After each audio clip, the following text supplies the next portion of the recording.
for her role in the fight for workers' rights. 배 told me about her experience. 근데 첫 월급이 4,000원이었던 것 같아요. When I first joined the company, there were about 1,200 female workers. 99% of them lived in the company dormitory. We were not allowed to go out except for Wednesday and Saturday. Other than that, we spent 24 hours in the dormitory. We worked, ate and slept there. Because of the long working hours, girls would fall asleep at the sewing machine and their hands would go under the needles, for example. There were lots of industrial accidents. Also, during the working hours, if you spoke to the girl next to you, they would take you outside and make you jump on the spot, or they would abuse you in other ways physically or verbally. These kind of abuses happened very often.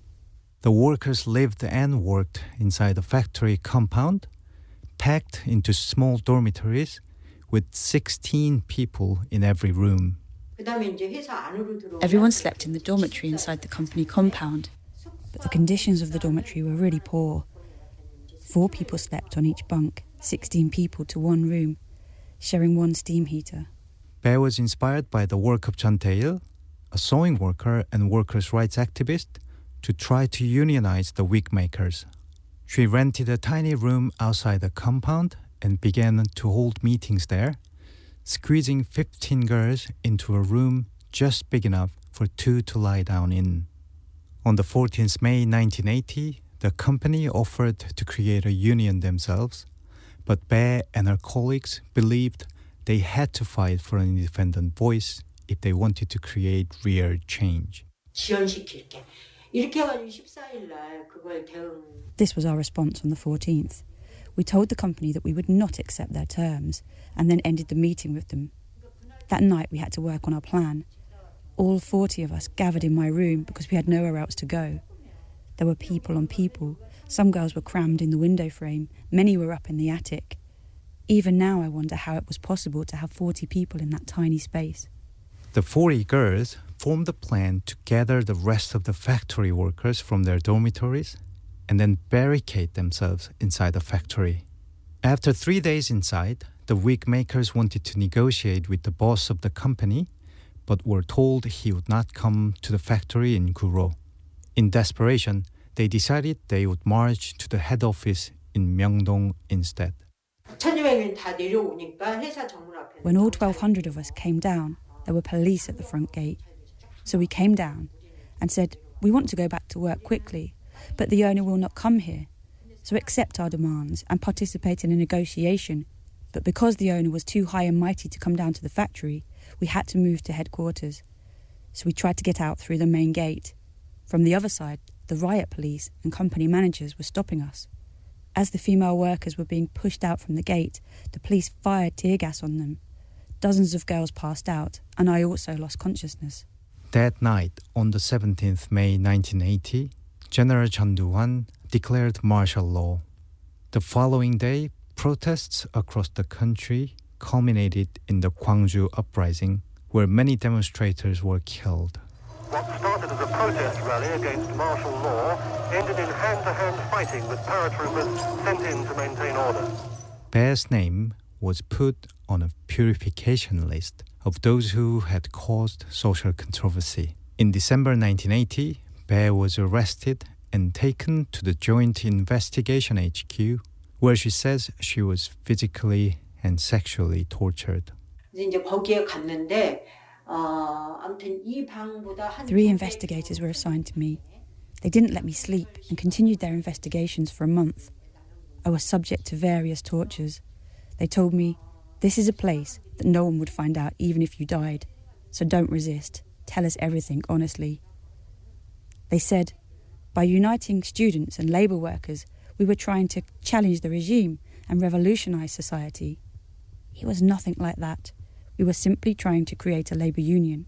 I asked Bae what happened to her during her time at the Joint Investigation HQ.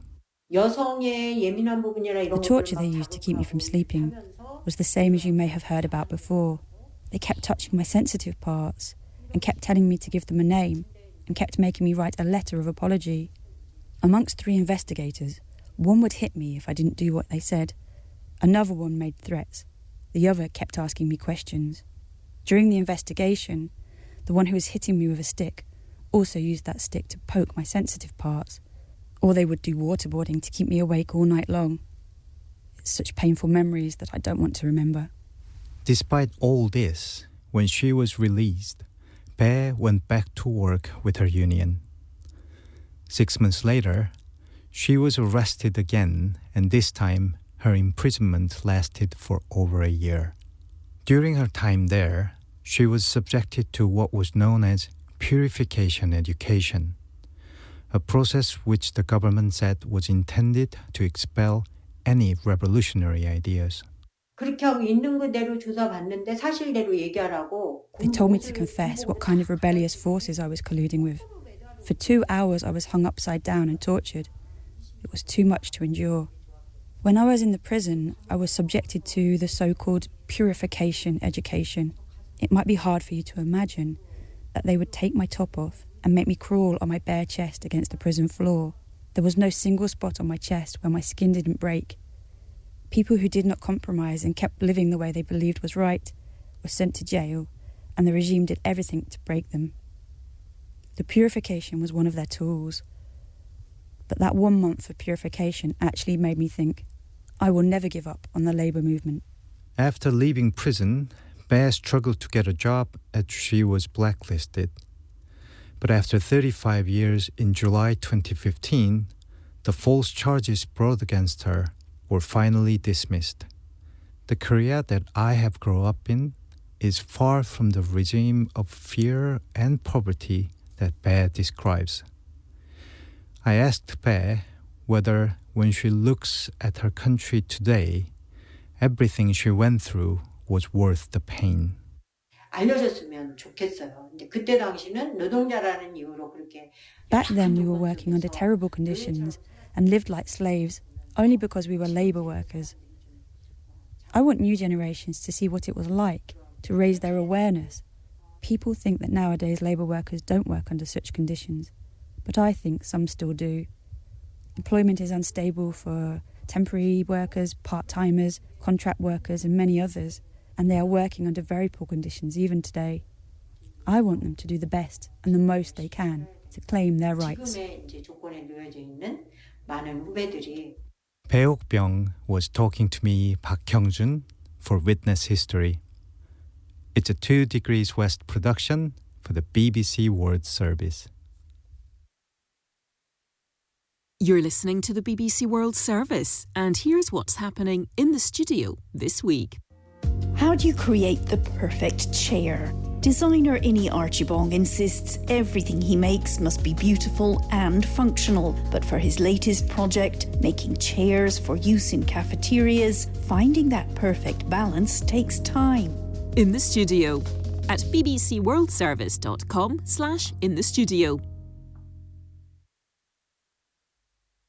And in half an hour, in Project 17, we hear about the UN's Sustainable Development Goals, a blueprint for a better future. 17-year-old Hussam from Lebanon explores whether politicians and business people will ever work together to build the partnerships to help his country. stay with us. The newsroom is next on the BBC World Service, the world's radio station.